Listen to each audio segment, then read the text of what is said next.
কাঠগোদামের একদিকে প্যাকেট, এদিকে তুমি টেস্ট করে গেলিস ইন্ডিয়া টেস্ট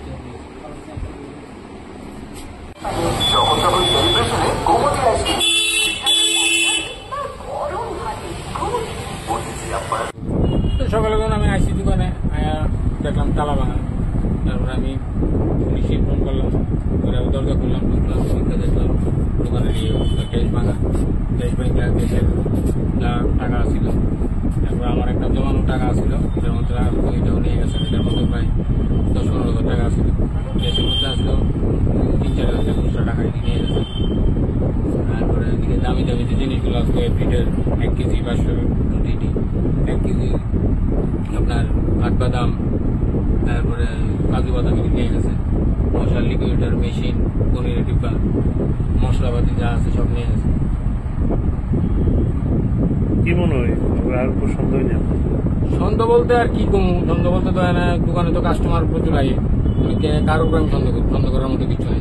অবাক করার বিষয় হলো এরকম একটা রোডের মধ্যে দিন রাত্রেবেলা চুরি, কালকে একটা খেলা গেছে রাস্তার মধ্যে, সবাই আন্দোলন করতেছে। আমরা কমিউনিটি ক্লাবের থেকে আমরা এদিকে স্ক্রিন লাগানো হয়েছে, খেলা দেখতেছে, বাজারে যে উড়ে যাচ্ছে।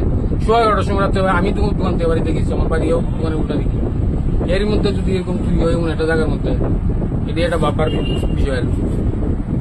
এখানে আপনাদের কল্যাণ সমিতিতে তো যে বিট পুলিশ তারাও বসা থাকে। হ্যাঁ, এরা বসা যায়, কিন্তু এরা থাকলে কি এখন তো নাই। চুরি তো হয়ে গেছে না, চুরি হয়েছে, যা ক্ষতি হওয়ার তো ক্ষতিটা আমার হয়েছে, এটা অন্য কারোর হয়েছে না। কি নাম? আমার নাম অসীম শাহ। কি রকম হচ্ছে আপনার?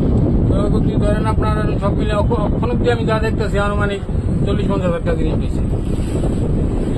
আর ক্যাশ টাকা ছিল এখানে 15-18,000 টাকার মতো ক্যাশ টাকাটা নিয়ে গেছে। পুলিশ আসছে না? আর পুলিশ এখন পেয়েছে, আধা ঘন্টা হয়ে গেছে ফোন করছে। ওরা কইছে আর এখন 8টার পরে শিফটিং চেঞ্জ হলে এরপরে